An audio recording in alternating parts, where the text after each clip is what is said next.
प्रिय दर्शकों, आज मैं जनता इंटर कॉलेज परसियाँ देवरिया आया हुआ हूँ। यहाँ पर कुछ बच्चे हैं जो बोर्ड परीक्षा की तैयारी कर रहे हैं, जिनका आज 1 बज रहा है। 1:30 बजे से इन लोगों की एंट्री हो जाएगी, 2 बजे से इन लोगों का पेपर शुरू हो जाएगा। ये आरडी इंटर कॉलेज बभनी के छात्र हैं जो बहुत तल्लीनता से यहाँ पढ़ रहे हैं। तो ये लोग अपनी परीक्षा की संपूर्ण तैयारी लगभग पूरी कर चुके हैं। तो इन लोगों के बारे में मैं कुछ जानना चाहता हूँ। आप ये देख सकते हैं, इधर ये अंकित जायसवाल जी हैं, इनसे मैं कुछ पूछना चाहता हूँ। आप किस विद्यालय के छात्र हैं? RD inter college Babhani Deoria. आपका घर कहाँ है? बभनी। आपका सारा जो कोर्स था वो पूरा हो गया है? यस। आपकी तैयारी पूर्ण हो गई है? क्या मैं आपके नोट्स को देख सकता हूँ? आप कॉपी में एक बार दिखाइए कि आप क्या पढ़ रहे हैं और कैसे लिखा गया है। आप देख सकते हैं इनकी राइटिंग भी साफ़ सुथरी है, डायग्राम भी बनाए हुए हैं। ये सेमीकंडक्टर चैप्टर का लिखा हुआ है, आप इसमें देख सकते हैं। और उम्मीद है कि इन लोगों की मेहनत देखिए, सारे क्वेश्चन को भी लिखे हुए हैं, साफ़ सुथरा इनका नोट्स भी बना हुआ है। और इनसे मैं कुछ प्रश्नों के बारे में बात भी कर रहा हूँ, देखिए बता सकते हैं कि नहीं। ये बताइए, किरचॉफ का प्रथम नियम क्या है? किसी भी संधि पर मिलने वाली समस्त धाराओं का बीजगणितीय एक शून्य होता है। और ये बताइए आप, एप्सिलॉन नॉट का मान कितना होता है? कूलॉम स्क्वायर पर न्यूटन मीटर स्क्वायर। इसका मात्रक कितना होता है? इसका मान 8.85 × 10⁻⁻12। चालक कितने प्रकार के होते हैं? और चालक सर 2 प्रकार के होते हैं। कौन कौन? निज अर्धचालक और बाह्य अर्धचालक। बाह्य अर्धचालक कितने प्रकार के होते हैं? नहीं पता। 2 प्रकार के, एन टाइप के और पी टाइप के। अच्छा, अब तो बता। अनुगमन वेग और धारा में क्या संबंध होता है? I/N/E VD।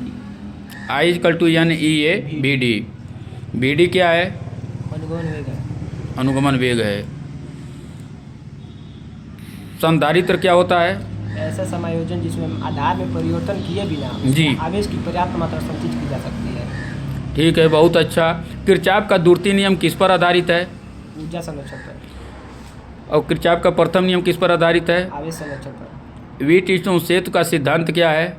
व्हीटस्टोन सेतु किन्हीं 4 प्रतिरोधों को श्रेणी क्रम में जोड़कर ऐसा चतुर्भुज बनाते हैं कि उसमें लगी सेल द्वारा सेतु में धारा प्रवाहित करने पर उसमें कोई भी विक्षेप न आए तो सेतु संतुलित कहा जाता है। सेतु की संतुलित की अवस्था में शेष 2 संलग्न भुजाओं का अनुपात के बराबर होता है। इसे हम अज्ञात प्रतिरोध को ज्ञात कर सकते हैं। आपके कितने नंबर प्राप्त हो सकते हैं फिजिक्स के? यदि आप पेपर देना चाहें तो पेपर देंगे तो कितने नंबर आ सकते हैं अभी लगभग अनुमान से? तैयारी तो कैसे 65+ की है सर। ठीक। आप आगे कौन सा पढ़ाई करना चाहते हैं?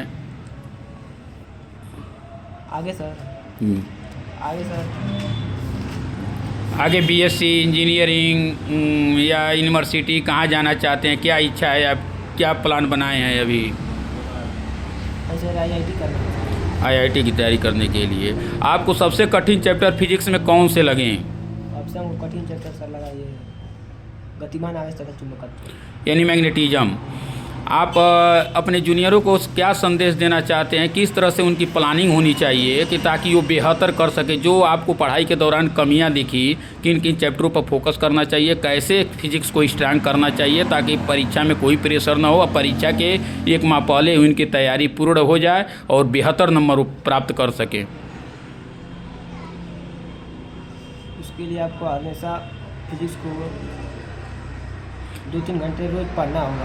यानी रेगुलरिटी ज़रूरी है किसी भी सब्जेक्ट के लिए। और दूसरा नंबर पर डिराइवेशन या किस चैप्टरों पर ज़्यादा फोकस करना चाहिए? प्रकाश वाले चैप्टर पर। प्रकाश वाले चैप्टर पर। और ये बताइए, कितने घंटा एक स्टूडेंट पढ़ेगा तो उसकी ये समस्याएं सॉल्व हो सकती हैं? रोज अगर 1.5 घंटा 2 घंटा भी पढ़ेगा तो हो सकता है। क्या आप कोचिंग के लिए क्या कहना चाहते हैं? स्कूल और कोचिंग में क्या डिफरेंट आपको दिखता है? क्या स्कूल के भरोसे ही पूरी बुक समाप्त हो सकती है कि कोचिंग का सहारा लेना ही पड़ता है? क्या आप इस पर? वैसे कोचिंग का सहारा लेना जरूरी है क्योंकि कोचिंग पढ़ने से आपको रिवीजन होता रहता है। अच्छा, मतलब रेगुलर उन लोगों का 1 घंटा क्लास चलता है और टेस्ट वेस्ट होने की वजह से आप लोगों का परफॉर्मेंस अच्छा हो जाता है। तो आप लोग रेगुलर नोट्स बनाते हैं? अब इधर देखिए एक लोग और नोट्स अपना देख रहे हैं। ये देखिए इनका भी नोट्स देखिए काफ़ी सुंदर और इसमें हाईलाइट किया हुआ है। यूपी बोर्ड के लड़के हैं और ग्रामीण एरिया के बच्चे हैं। मेरा जो मोटो है पढ़े गाँव बढ़े गाँव, इसके तत्वाधान में यहाँ मैं बच्चों के पास आया हुआ हूँ। आए हैं, आप देख सकते हैं इन लोगों की राइटिंग कितनी सुंदर है और बिल्कुल कलरफुल है। तो मैं इन लोगों के राइटिंग पर ही बहुत खुश हो गया हूँ। और देखिए डायग्राम कितना भव्य और कितना बढ़िया इन्होंने मीटर सेतु का बनाया हुआ है। और इनकी कापी आप देख सकते हैं कि कितनी अच्छी ये कापी इन्होंने बनाया हुआ है। सेल का आंतरिक प्रतिरोध हेडिंग लिखा है, यहाँ सेल का विद्युत वाहक बल लिखा हुआ है और यहाँ विशिष्ट प्रतिरोध का हेडिंग लिखा हुआ है। तो आप देख सकते हैं इनके बारे में भी मैं पूछूंगा कि ये क्या कोचिंग करते हैं, किस स्कूल के छात्र हैं। हाँ, इधर सुजीत जी आप बताइए कि किस स्कूल के छात्र हैं। Inter college Bamni Deoria. क्या ये आप जो नोट्स बनाए हैं ये राइटिंग का सुधार आपने कब किया था? राइटिंग का सुधार मैंने 12 से शुरू किया। तो क्या आप बच्चों को क्या कहना चाहते हैं कि राइटिंग का विशेष महत्व होता है, उस पर ध्यान देना चाहिए?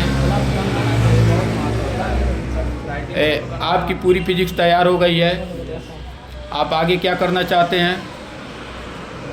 आगे तो बीटेक करना चाहता हूँ। बीटेक किस ब्रांच से करना चाहते हैं? सिविल से। किरचॉफ का द्वितीय नियम बता सकते हैं क्या?